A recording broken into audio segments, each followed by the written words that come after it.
कौमी रिपोर्टर। हमारे साथ कृष्ण कमल तिवारी जी हैं जो कि अयोध्या पहुंचे थे और 84 से राम मंदिर आंदोलन से जुड़े हुए थे। किस तरह से पहुंचे थे आप अयोध्या?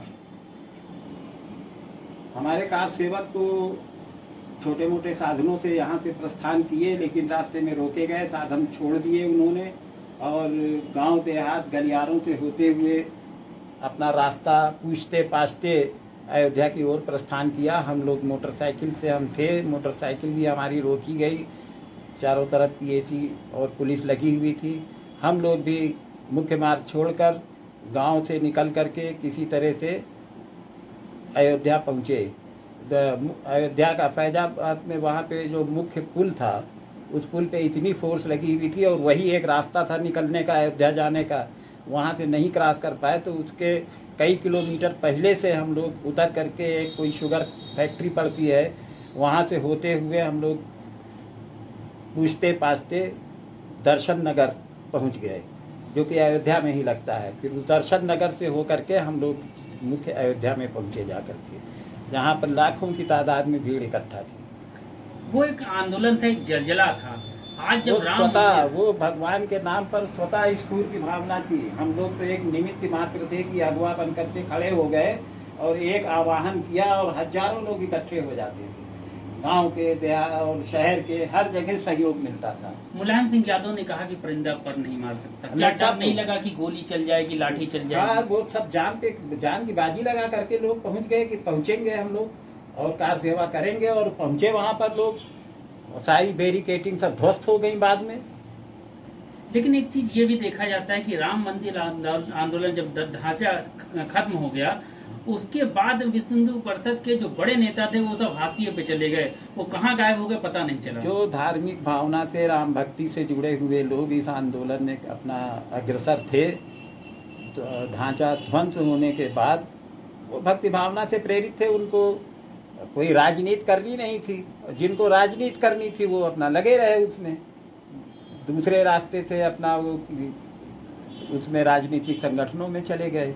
जो धार्मिक भावना से जुड़े हुए लोग थे वो अपने घर बैठ गए, उनको कोई पूछने वाला नहीं रह गया।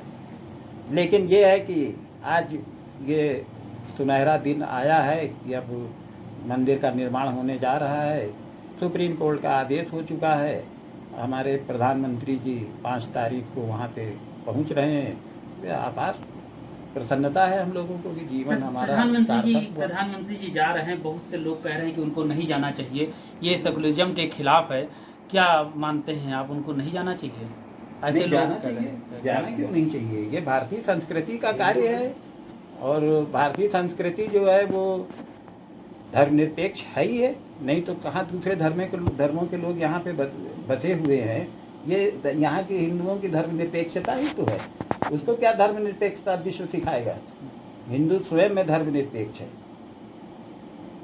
इस विश्व हिंदू परिषद के बहुत से नेता थे, जैसे विनय कटियार हो गए, ऋतंबरा जी हो गई, वो सब आज जो है उनकी कुछ बात बताइए, किस तरह से? ऋतंबरा जी बड़ी ओजस्वी वक्ता थी, तेजस्वी थी। उनके भाषण में रक्त में उबाल आ जाता था लोगों के। 2 कार्यक्रम रायबरेली में हुए उनके। एक आचार्य द्विवेदी विद्यालय में कराया गया था। उस समय प्रतिबंध लगा हुआ था, परमिशन नहीं मिल रही थी कि खुले में हो नहीं सकता था। तो आचार्य द्विवेदी के प्रांगण में हम लोगों ने आयोजन किया था और उस समय के कांग्रेसी एक नेता थे पंडित रामशंकर त्रिपाठी, उन्होंने अध्यक्षता की थी उनके उस कार्यक्रम की। उसके बाद फिर गवर्नमेंट इंटर कॉलेज के मैदान में एक कार्यक्रम उनका हुआ था। वो बहुत ओजस्वी वक्ता थी, राम भक्त तो है ही हैं। अब उन्होंने अपना अलग आश्रम बना दिया है और धर्म के काम में लगी। राजनीतिक पार्टियों को राम मंदिर आंदोलन से जो है आप जुड़े हुए हैं, आप कैसे देखते हैं इन लोगों ने किस तरह से राम मंदिर आंदोलन में हस्तक्षेप किया या पक्ष लिया? ऐसे लोग उसमें एक भारतीय जनता पार्टी ने अपना उसको लाभ मिला। राम जन्मभूमि का आंदोलन का जो भी लाभ मिला वो भारतीय जनता पार्टी को मिला, क्योंकि वो भी आंदोलन से कहीं ना कहीं हर प्रकार से जुड़ी हुई थी। तो उसका लाभ भी उसको मिला और वो सत्ता में आई। पहले नगण्य थी, इस आंदोलन के बाद ही भाजपा का उद्भव हुआ है।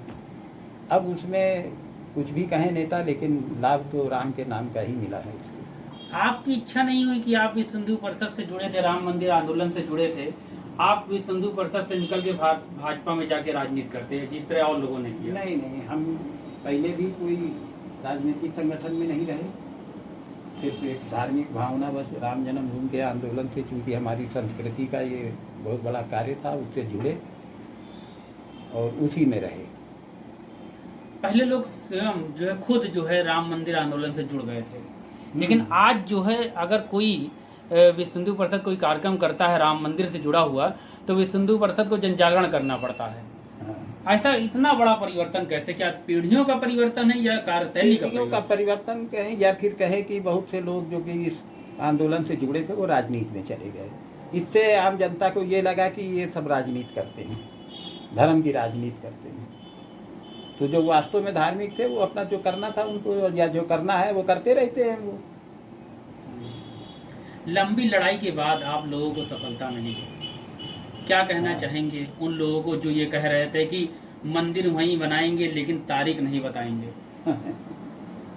ऐसा कहते थे ना लोग कि मंदिर वहीं बनाएंगे लेकिन तारीख नहीं बताएंगे, तो अब क्या कहेंगे आप उन लोगों ये इस तरह से विपक्ष के, या जो विपक्ष में बोल रहे थे राम मंदिर के, तो अब इसको इस भाव से भी लिया जा सकता था कि उनके ये कहने से हमारी लगन और बढ़ती थी कि नहीं इसको करना है। वो हम लोगों पे कटाक्ष करते थे, या भारतीय संस्कृति पे, या मंदिर नहीं बन पाएगा, या ये लोग झूठ बोल रहे हैं, तो उनके ये कहने से हमको और शक्ति मिलती थी कि नहीं हमको ये करना है। कोई हतोत्साहित नहीं होते थे उससे कि वो विरोध कर रहे हैं तो हम, वो चंद लोग हैं। और भारतीय जन समाज, हिंदू समाज तो करोड़ों में है, चंद लोग हैं जो अपने स्वार्थ की राजनीति करते हैं, वोट की राजनीति करते हैं। नहीं, क्या विरोध है? भारतीय संस्कृति विश्व में वसुधैव कुटुंबकम की भावना लेकर चलने वाली भारतीय संस्कृति है। इसका कोई उदाहरण नहीं दूसरा विश्व में। कोई धर्म तो कोई है ही नहीं, धर्म तो यही है, सनातन धर्म है। नहीं, विश्व में धर्म कहाँ है? सब पंथ हैं, रास्ते हैं।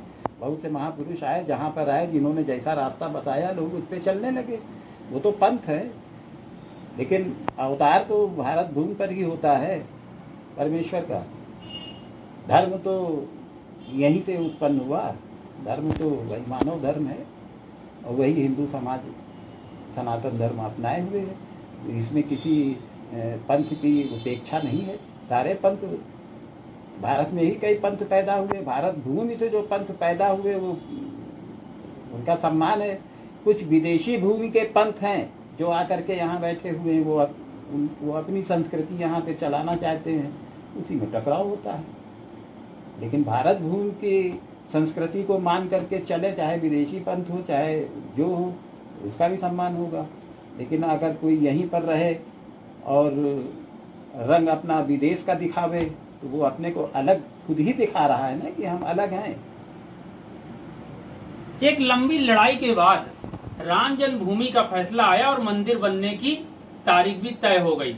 लेकिन राम मंदिर आंदोलन से जो लोग जुड़े थे वो राजनीतिक इच्छा शक्ति के साथ भाजपा में चले गए, और जो वास्तव में राम की भावना से जुड़े थे वो मंदिर के निर्माण के साथ अपने घर बैठ गए। इस मंदिर आंदोलन से बहुत लोगों को राजनीतिक फायदा भी मिला, और बहुत लोगों की जो राम के प्रति श्रद्धा थी उसका उनको लाभ भी मिला। हम एक नई स्टोरी के साथ फिर मिलेंगे अपने सहयोगी नीरज के साथ। नमस्कार। ये है कौमी रिपोर्टर।